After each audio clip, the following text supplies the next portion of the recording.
হ্যাঁ, যেটা বলছিলাম, এর আগের বার আমরা যেখানে ভ্যালেন্টাইন ডে পালন করতে গিয়েছিলাম, এবার কিন্তু ওখানে যাব না। এবার আমরা দীঘায় যাব। হ্যাঁ, যে হোটেলে রুম নিবি তোর পাশের রুমটা কিন্তু আমি নেব। আরে এত ভাবার কি আছে, আমরা তো সব পাশাপাশি রুম নেব। এবার ভ্যালেন্টাইন্স ডে আমরা ফুল এনজয় করব। দেখো, এবার কিন্তু আমি তোমার সঙ্গে যেতে পারবো না। কি? হ্যাঁ, এর আগের বারের বিষয়টা বাড়িতে জানাজানি হয়ে গেছিল, দিয়ে আমাকে অনেক বকেছিল। দেখো, তুমি যদি আমার সঙ্গে না যাও, সেদিন থেকে তুমি জানবা আমাদের ব্রেকআপ।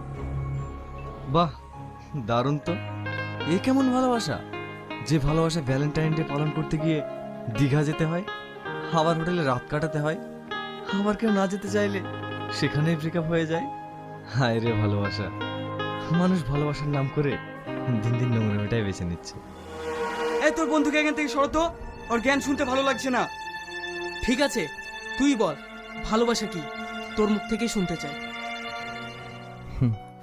ভালোবাসা ভালোবাসা হলো একটা পবিত্র বন্ধন, যে বন্ধনের মাঝখানে একে অপরের প্রতি বিশ্বাস থাকবে, ভরসা থাকবে, আবার একে অপরকে বুঝবে। ভালোবাসা মানে যে তাকে নিয়ে রাত কাটাতে হবে এটা নয়, ভালোবাসা মানে যে তাকে নিয়ে রেস্টুরেন্টে ঘুরতে যেতে হবে এটাও নয়। সে যদি কাছে নাও থাকে, তার অনুভূতি তাকে সবসময় কাছে রাখবে। হাজার মেয়েদের মাঝখানেও শুধু তার মুখটাই ভেসে উঠবে, কিন্তু তার মধ্যে কোনো নোংরামি থাকবে না। নোংরামি না করেও ভালোবাসা যায়। ভালোবাসায় দেখছি কত রকমের চাওয়া পাওয়া। আইফোন দিতে হবে, তার অনেক টাকা থাকতে হবে, তার গাড়ি বাড়ি থাকতে হবে, আর নইলে